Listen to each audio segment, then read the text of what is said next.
aujourd'hui, j'aimerais qu'on prenne le temps de se parler. Oui, toi et moi, on va parler à cœur ouvert. Et d'ailleurs, j'aimerais aborder une thématique un peu différente des thèmes habituels de la chaîne, bien que pas si éloigné que ça finalement. C'est des choses qu'on entend beaucoup en ce moment sur les réseaux sociaux, sur YouTube et même dans les conversations mondaines, je dirais, et qui concernent la femme. La femme serait-elle vénale? Qu'est-ce que t'en penses? Bonjour et bienvenue sur L7 Finance. Moi, c'est Lucla. Sur cette chaîne, je te parle argent, finance, budget, épargne, mindset, positivité de manière très concrète et très fun pour t'aider à booster ton compte bancaire. Donc, si l'argent, c'est un sujet pour toi, c'est un problème, tu aimerais bien enfin comprendre comment ça fonctionne, tu aimerais en savoir plus et en avoir plus, ne bouge pas, abonne-toi à cette chaîne, c'est la tienne et parlons finance. Donc, je te le disais en préambule, j'aimerais bien qu'on puisse aborder à cœur ouvert, sans notes, sans quoi que ce soit, le sujet de la femme par rapport au fric, la femme par rapport à l'argent, comment elle est perçue, ce que les gens en pensent, ce que l'inconscient collectif en pense et ce que les médias reflètent et renvoient comme image de la femme dans la société, notamment lorsqu'on parle d'argent ou de finances. En fait, il y a quand même un élément déclencheur qui a attiré ma curiosité, c'est que j'ai beaucoup vu circuler sur le net des histoires par rapport à un footballeur qui serait en train de divorcer de son épouse. Il s'agit du footballeur Achraf Hakimi. En tout cas, moi, avant d'entendre parler de cette histoire rocambolesque, je ne connaissais pas cette personne, ni de nom, ni en tant que footballeur. Je suis pas une fan de foot, mais bon, quand même, les noms les plus connus, je les connais.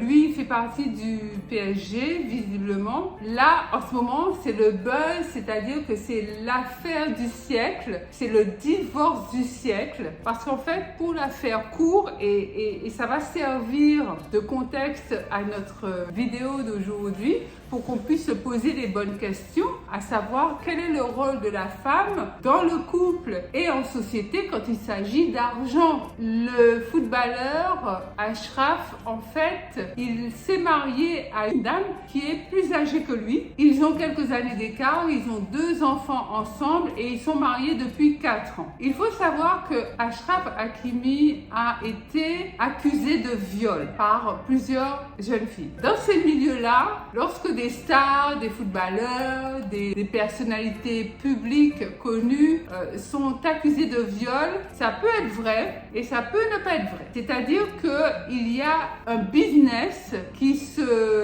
que certaines femmes font de la notoriété de certaines personnes pour porter plainte et dire qu'elles ont été victimes de viol alors qu'il n'en est rien. Dans certains cas, c'est vrai, c'est avéré. Mais dans d'autres cas, et il y en a quand même pas mal, finalement, la star arrive à prouver que non, il n'y a pas eu de viol. En soi, ils étaient ensemble librement. Il y a peut-être une tromperie de l'épouse, mais il n'y a pas eu de viol par rapport à l'inconnu. Enfin, tu me comprends. En fait, lui, Achraf Hakimi, en ce moment, il est accusé par 3 filles, je crois, de les avoir violées. Maintenant, c'est pas jugé. Donc, on ne sait pas si c'est vrai, si c'est pas vrai. Moi, en fait, c'est même pas ça mon propos. Il y a cette affaire-là, il faut pas l'occulter parce que ça existe, il est sous le coup d'une procédure par rapport à ça.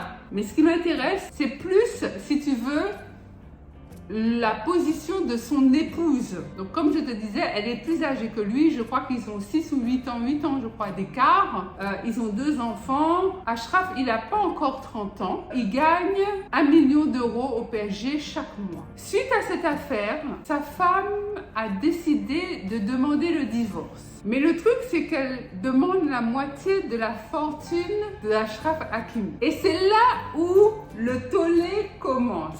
C'est là où le buzz commence. Et c'est là où la toile s'enflamme.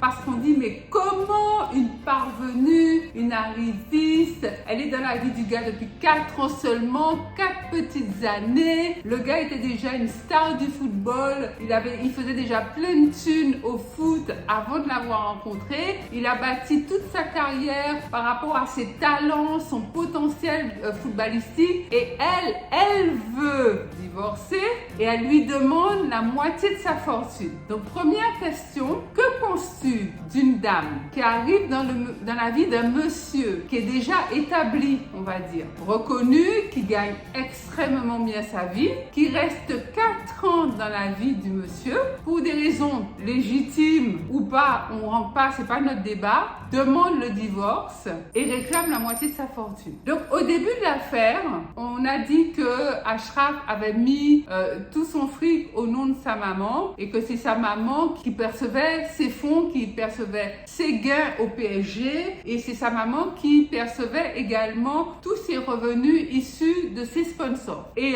les plus avisés ont bien vu que c'était juste pas possible, parce que un employeur ne peut pas verser un salaire qui t'est dû, parce que les footballeurs, ce sont des salariés, pas l'oublier. Ce sont des salariés. Donc, un employeur ne peut pas verser ton salaire sur le compte d'une tierce personne. Ce que l'employeur peut faire, c'est te verser ton salaire à toi, sur ton compte à toi. De toute manière, il ne peut pas te verser un salaire sur un compte qui n'est pas à ton nom. Donc, toi, une fois que tu perçois ton salaire, tu peux tout rebasculer sur le compte de ta maman. Hein. Tu peux faire ça. Donc, on a senti quand même que là, il y avait une grosse intox, parce que le PSG ne peut pas verser un salaire de 1 million chaque mois sur le compte d'une personne qui n'est pas le joueur en question. En plus, alors on s'est dit qu'il a fait ça parce qu'il a anticipé avec tous ces déboires, ces accusations de viol, etc.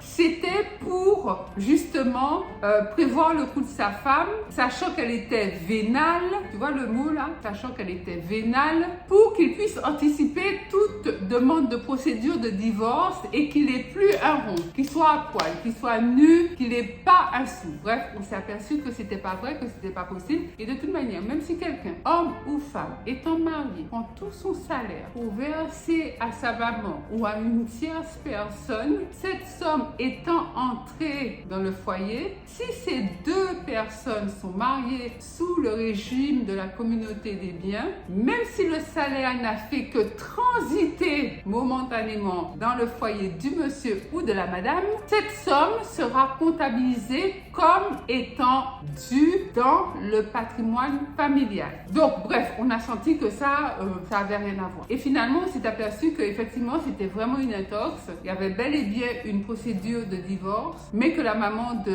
Achraf n'avait pas du tout ses liquidités, ni aucun de ses biens, et que lui se retrouvait confronté à une épouse vénale, entre guillemets, vénale, point d'interrogation, qui demande la moitié de sa fortune. Que penses-tu du fait d'être dans la vie de quelqu'un depuis, on va dire, somme toute, peu de temps, et comme il y a une fortune à la clé, en tant que femme, demanderais-tu la moitié de cette fortune? Oui ou non? Il faut savoir que le couple a 2 enfants ensemble. Donc la dame aura toujours une pension alimentaire, voire même une prestation compensatoire, parce que comme ils ont déjà, par rapport au statut du mari, un certain standing de vie, la loi ne permettra pas qu'elle baisse de standing parce qu'ils divorcent. Il faudra que elle, ainsi que les enfants, continuent d'avoir le même standing, même s'ils ne sont plus mariés. Est-ce que c'est facile? Est-ce que c'est trop facile? Est-ce qu'elle-même devrait se trouver un travail avant d'imaginer,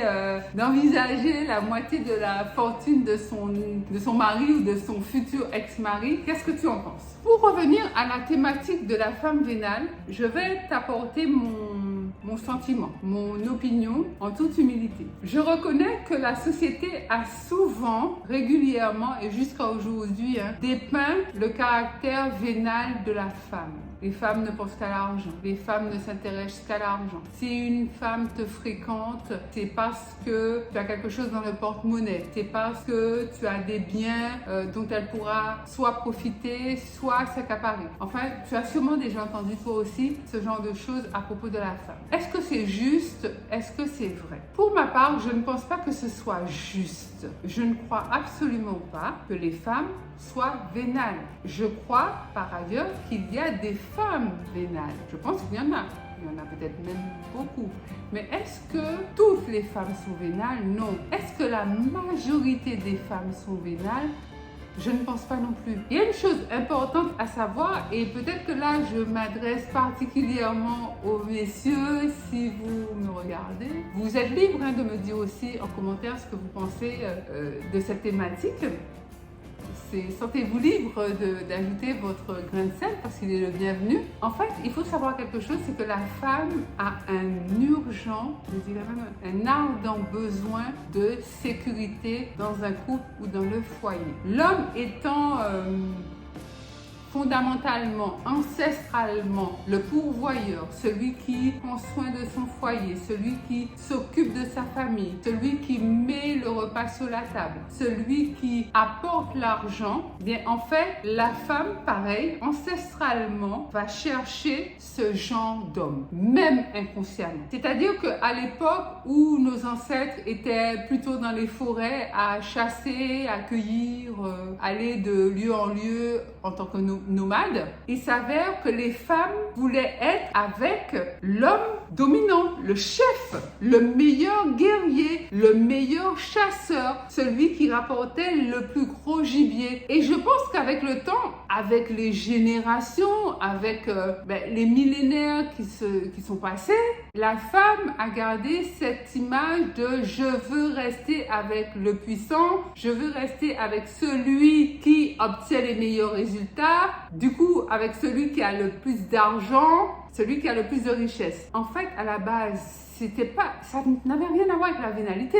Ça n'avait absolument rien à voir avec la vénalité. C'était une recherche de sécurité, ancestralement. Pourquoi? Parce que sans l'homme, la femme n'était rien, parce qu'elle ne travaillait pas. C'est pas elle qui allait chasser le gibier dans la forêt, quand même là où il y avait un tas d'animaux mangeurs d'hommes. C'est pas elle qui allait cueillir, cultiver la terre. Tout ça, c'est venu après. Mais au début, la femme ne faisait pas ça. La femme restait dans le campement à s'occuper justement de la nourriture, de gérer tout ce qu'il y avait à gérer pour la communauté, à s'occuper des enfants, pas que des siens d'ailleurs, de ceux des autres. Donc c'était ça son travail. Et avec le temps, ça a changé. Et cette image de besoin de sécurité, enfin c'est même pas une image, c'est ce besoin intrinsèque qu'a la femme de recherche, de sécurité et d'épanouissement au sein d'un foyer sécure, s'est transformé en les femmes sont vénales. Maintenant, pour en revenir à la femme d'Ashraf, est-ce qu'elle est vénale ou pas? Je ne sais pas. Mais est-ce qu'elle a besoin de sécurité? Ça, moi, je dis oui. Oui. Et peut-être que dans sa tête, je m'avance, je ne la connais pas, mais peut-être que dans sa tête, elle se dit que si elle perd son mari, ce mari-là, ça sera compliqué financièrement pour elle. Donc, elle cherche à récupérer le moyen d'asseoir sa sécurité. Est-ce que c'est légitime? Je ne sais pas. Est-ce qu'elle a raison?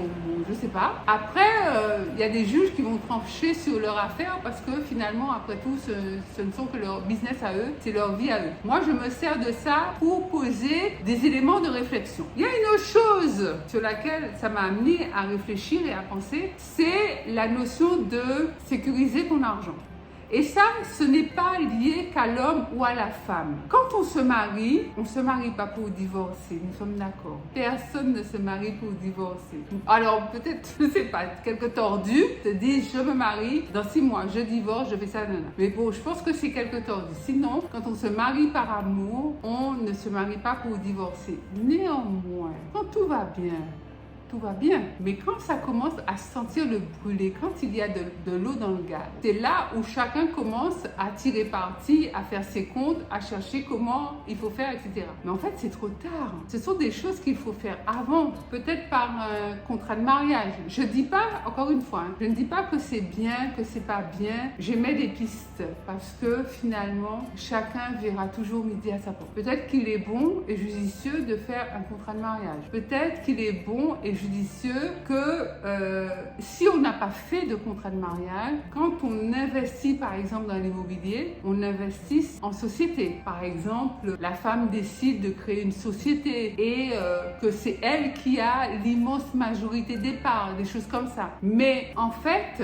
même créer une société dans laquelle la femme ou l'homme aurait la plus grande majorité des parts, ce n'est pas un gage de sécurité financière en cas de divorce. Parce que s'il s'avère que c'est l'argent de la communauté qui a été mis dans la société pour acquérir ce bien, part ou pas part, c'est l'argent de la communauté, c'est l'argent de la communauté. Pour moi, lorsqu'on se marie, on est une team, on est une équipe. On n'est pas voué à se quitter. Mais non, c'est pas parce qu'on s'aime énormément qu'il faut pas parler d'argent et qu'il faut pas que chacun, ensemble, on puisse voir la meilleure solution pour que notre argent puisse fructifier. Mais en fait, quand je dis ça, c'est pas que pour soi en réalité. C'est aussi pour les générations à venir. Nos enfants, les enfants de nos enfants. Parce que si on se dispute, qu'il y a un divorce houleux comme celui d'Ashraf qui s'apprête là, à mon avis, ils vont dépenser énormément d'argent dans ce divorce, mais c'est de l'argent qui part aux avocats. Est-ce que tu as envie que ton argent parte comme ça en cas de querelle ou de dysfonctionnement ou de désaccord du couple? Non. Donc il faut parler des vraies choses avant le mariage. Avant le mariage. Parler des vraies choses, parler des choses d'argent, parler des choses liées à l'argent avant de se marier. Comme ça, on est sur la même longueur d'onde et on sécurise chacun de son côté et ensemble tout ce qui a trait aux finances. Voilà mon ami ce que je voulais partager avec toi sur ce fait d'actualité. Dis-moi ce que tu en penses. Je t'attends dans les commentaires. Pense à liker et à partager cette vidéo partout, massivement tout autour de toi. Abonne-toi à cette chaîne parce que c'est la tienne. On se retrouve tout de suite sur Instagram, sur L7 Finance, tu pourras m'y suivre. Je te serai infiniment reconnaissante de prendre quelques minutes de ton temps pour regarder la vidéo suivante que YouTube va te proposer juste après celle-ci, peut-être même en ce moment. Autrement, je te dis à mercredi et samedi, ici même sur YouTube, pour de nouvelles aventures financières. Bye bye.